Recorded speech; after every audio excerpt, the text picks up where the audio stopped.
If you love Paul Harvey stories and the rest of the story, subscribe now. The rest of the story. His name was Wade Morrison. 100 years ago, early in the 1880s, he was a young pharmacist working at a drugstore in rural Retreat, Virginia. The drugstore was owned by a local physician, a rather stern old fellow but a fair employer. And Wade was in love with his employer's daughter, irredeemably infatuated. Young Wade Morrison arrived early at church every Sunday just so he could be standing at the door as she walked inside. Passing her house, Wade always strode slowly, hoping for a glimpse of his beloved or perhaps even a wave should she be sitting on the front porch. Wade Morrison wrecked his lovesick brain for a way to get and hold the attention of his employer's lovely young daughter. And when next she did come into the drugstore, it all happened quite naturally. He said, "Good afternoon," and she answered with the same words. She was smiling, and he stepped behind the soda fountain, proudly announcing that he had been experimenting and had invented a special soda just for her. Artfully combining a variety of fruit flavors, he prepared the delightful concoction. She, blushing, said that she was flattered. And so Wade's one-way romance blossomed into a mutual one. He asked if he might call on her, and happily she granted his request. Within weeks, their relationship intensified.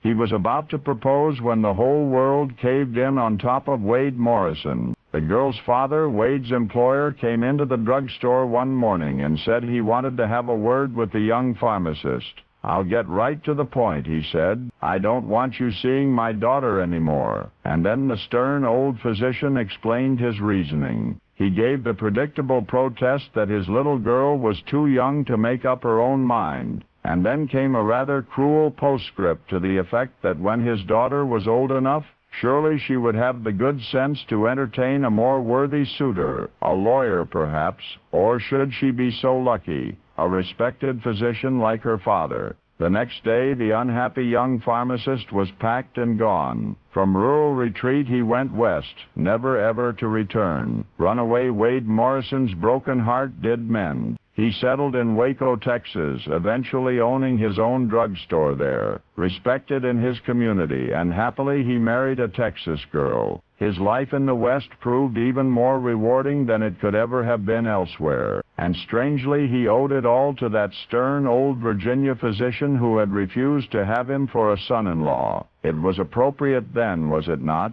that the most popular soda invented and served in Wade Morrison's own drugstore, the soda that he had first concocted for his long-lost love, was named after his boyhood employer. And as surely as he never forgot that first painful, wonderful love of his young life, he was never going to let you forget her father, the man whose callous disapproval ultimately drove a young pharmacist to a success that otherwise he could never have known. It was not just a made-up name. There really was a stubborn old Virginia physician named Dr. Pepper. Only now you know the rest of the story.